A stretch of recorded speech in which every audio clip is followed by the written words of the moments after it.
ఆ రోజు రాజశేఖర రెడ్డి గారు మొదలుపెట్టిన ప్రయాణం ఒక 2 అడుగులు వేస్తే జగన్మోహన్ రెడ్డి గారు దాన్ని మరింత ముందుకు తీసుకుపోతే మళ్లీ దాన్ని మొదటికి తెచ్చే ప్రక్రియ మళ్లీ 10 ఏళ్ల వెనక్కు తీసుకెళ్లే ప్రక్రియ చంద్రబాబు నాయుడు గారు మొదలుపెట్టారు. దాన్ని నిలవరించాలి, ఎదుర్కోవాలి, నిలబెట్టాలి. మనం ఇవి కాక గత 5 ఏళ్లలో మన వైపు నుంచి జరిగిన వాటి లోటుపాట్లు కూడా సరిదిద్దుకోవాలి. ఎక్కడెక్కడ మనం ఎక్కడ సరిగా వ్యవహరించలేదో లేదా దృష్టి పెట్టాల్సిన చోట పెట్టలేదో వాటిని సరిదిద్దుకోవాలి. ఇవి కరెక్షన్స్ చేసుకుంటూ కూడా ముందుకు పోవాల్సిన సమయంలో ఈ రోజు రాజశేఖర రెడ్డి గారి 75వ జయంతి వచ్చింది. ఆయన మనకు స్ఫూర్తే కాదు, మనకు మార్గదర్శే కాదు, ఏ రకంగా అడుగులు వేయాలనో కూడా చెప్పగలిగిన ఇది కాబట్టి ఆయన నుంచి మనం నేర్చుకునే పాఠాలు, అలాగే ఆ దీక్ష ఏదైతే ఆ పట్టుదల ఉందో, ఎన్ని దెబ్బలు తగిలిన నిలబడడం, దాంట్లోనే రాటు తేలడం అనేది ఏదైతే జగన్మోహన్ రెడ్డి గారికి కూడా అలవాటైందో తండ్రి నుంచి, మనమందరం కూడా అదే అడుగు జాడల్లో కలిసికట్టుగా ఉండాలి. ముందు అందరం కలిసికట్టుగా ఉండే అడుగులేస్తే ఆ తర్వాత ప్రజలకు అండగా ఉండగలం, రాష్ట్రాన్ని ముందుకు తీసుకుపోగలం.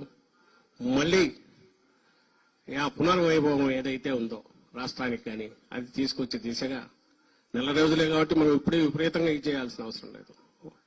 వాళ్లే తవ్వుకుంటున్నారు, మొదలు పెట్టారు.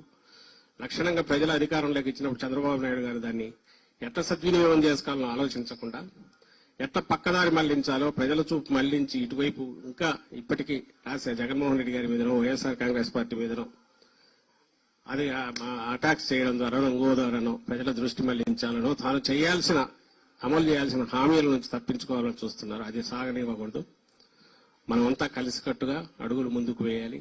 ఎవ్వరూ డీలా పడాల్సిన అవసరం లేదు. చిన్న చిన్న కరెక్షన్స్ మనం చేసుకోవాల్సినవి ఉన్నాయి, అవి కూడా జరుగుతాయి, ఖచ్చితంగా జరుగుతాయి ఫర్ ది పీరియడ్. అండ్ మళ్లీ పాత పునర్వైభవం వస్తుంది. రాష్ట్రానికి ఏ నష్టం జరిగినా మనం ఊరుకోమనేవి ఇది కూడా మనం తీసుకెళ్లాలి.